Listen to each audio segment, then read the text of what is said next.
Hi, I'm Dr. Sheila Vidal. I offer ACT-based, trauma-informed guidance to help you better understand your mind and navigate stress with clarity and confidence. Today, we're going to be talking about a question that comes up for so many people after a sudden layoff. Why is it so hard to focus or feel motivated? And what can I do to steady my mind again? This is especially true when our mind feels like it's being hijacked by negativity and fear. Why focus disappears after a layoff. A layoff is not just a logistical change in our lives. It's our brain experiencing this event as a dangerous threat. When you suddenly lose your job, your nervous system shifts into survival mode. Biologically, the amygdala, the emotional processing center of our brain, becomes more active. Stress hormones like cortisol and adrenaline rise, and the hypothalamus, which functions as a command center for fight, flight, or freeze response, detects this threat and is activated. Our brain redirects energy away from long-term thinking and planning into rapid survival decisions. As a result of this, you may notice mental fog, forgetfulness, difficulty concentrating, feeling overwhelmed or scattered. These are adaptive neurological responses to sudden stress. It's not a personal flaw, it's biology. Think of a time you experienced an unexpected stressor in your life. In that moment, were you able to accurately articulate your thoughts and feelings? Was word finding compromised? Or did you perhaps not even see what was right in front of you? The fact is, our body ramps up in defense of a perceived threat in the same way it would a real-life danger. So it's extremely difficult to make a sound, rational decision when our minds are hijacked and in defense mode. The emotional weight of job loss. Beyond physiology, layoffs can hit deeply at the level of identity. Work gives us structure, belonging, and a sense of purpose. For some who have been with their organizations for decades and throughout various phases of their lives, abruptly losing a role can feel like loss of their identity. Losing it can stir up feelings of grief, anger, anxiety, self-doubt, or even shame. These emotions compete for mental space, making it even harder to focus on completing tasks or planning ahead. As we experience a wide range of emotions, our body has a corresponding physiological response. Our bodies respond to an anger-based emotion, like resentment or stress, differently than it does to a fear-based emotion, like anxiety or self-doubt. Anger emotions usually feel more powerful, stronger even. Fear-based emotions in our body feel more fragile and unsteady. The key takeaway to remember here is that life-altering events such as a layoff evokes a wide range of emotions that have corresponding physical responses that can sap our energy and dominate our focus. Again, this is a human response, not a flawed one, not a wrong one. What your nervous system is doing during major stress. Your sympathetic nervous system, the fight, flight, or freeze system, becomes dominant. You might notice racing thoughts, shallow breathing, chest tightening, irritability, restlessness, difficulty sleeping, or feeling constantly on edge. Your body is trying to protect you, but when the nervous system stays activated for too long, motivation naturally drops. Your brain prioritizes safety, not productivity. How to regulate your nervous system. Here are grounded, practical tools to bring your system back toward balance. Start with your breath. Inhale for 4 beats, exhale for 6. This is what it looks like.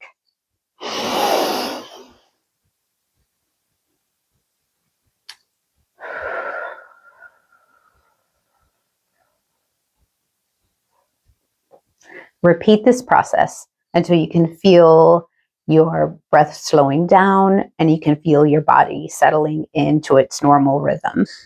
Longer exhales help restore your rest and digest state, and this is what we want to get really skilled at to improve emotional and physical regulation.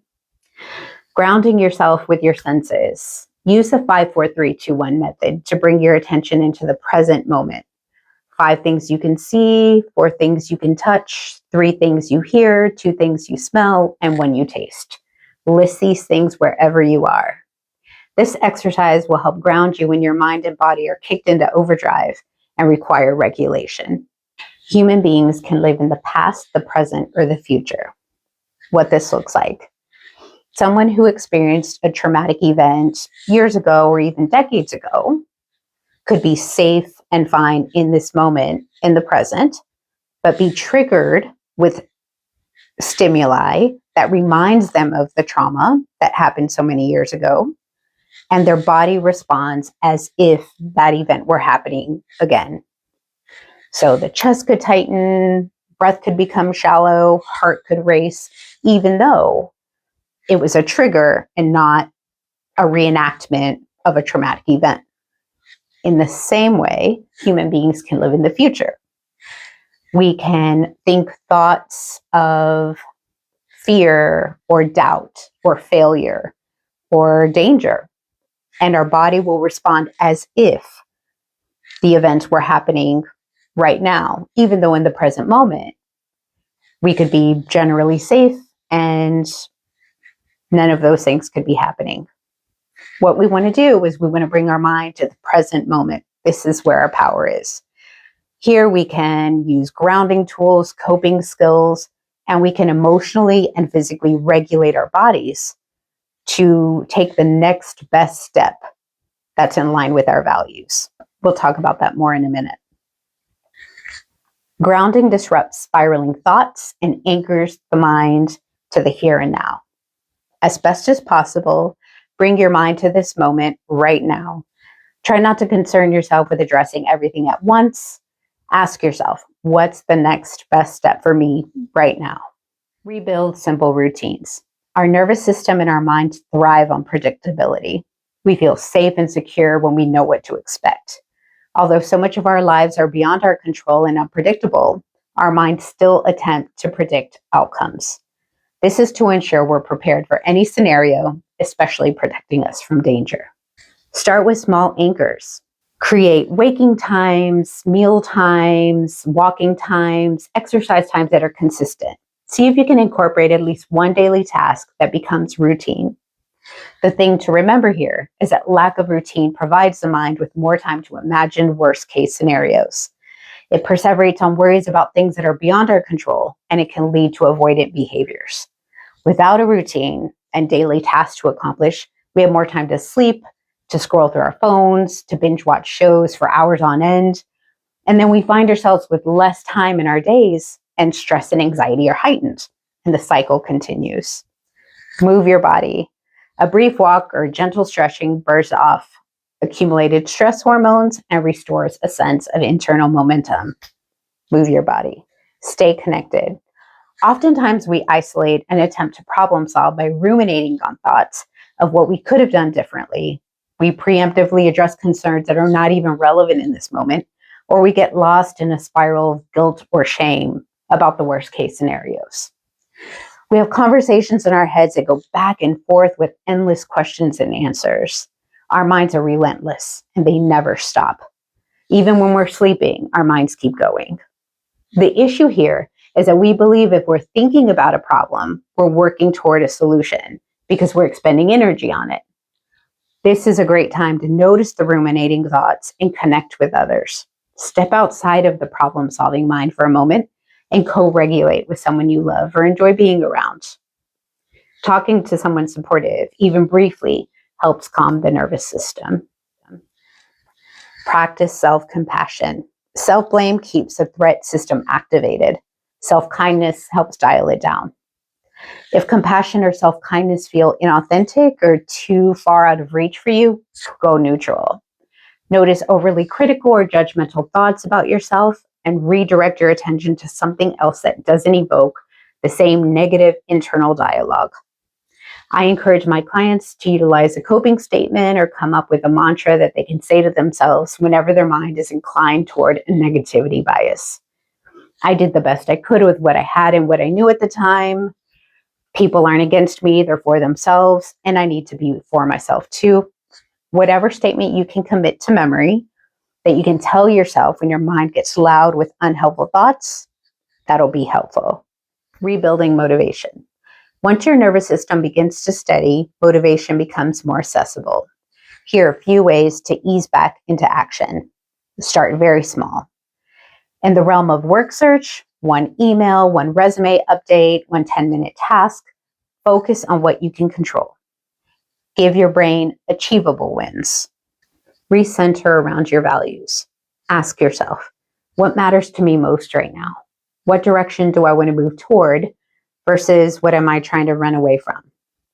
Knowing your values is key. The difference between a value and a goal is achievable. You can check it off your list. A value is something you stand for. It's what you want to be known for. It's how you see yourself. Provided we've identified our values, we can take actionable steps that are aligned with them, even when motivation is low. We don't have to feel good to live in accordance with our values. If you're unsure what your values are at this phase in your life, I invite you to complete a values exercise. I've added a link to a values card sort that I use in my practice. It has a list of 83 values with many definitions. Choose your top 5 to 8. No less than 5, no more than 8. Keep that list somewhere where you can see it. And remember, values reconnect you to purpose even when motivation is low. If you want a deeper explanation of everything we've talked about today, including the neuroscience behind motivation loss and practical strategies to regain focus, I've written a full detailed article on this topic. You can find it on my website under the blog titled, Why is it so difficult to focus after a layoff? How to regulate your nervous system and regain motivation. It expands on the tools we covered here and includes additional insights that may help you pace this season with more clarity and confidence. Thank you for spending this time with me. If this video supported you today, I hope you'll check back in for more ACT-led, trauma-informed psychoeducation with me, Dr. Sheila Vidal of Next Mission Recovery Psychology. I'll talk with you in the next video.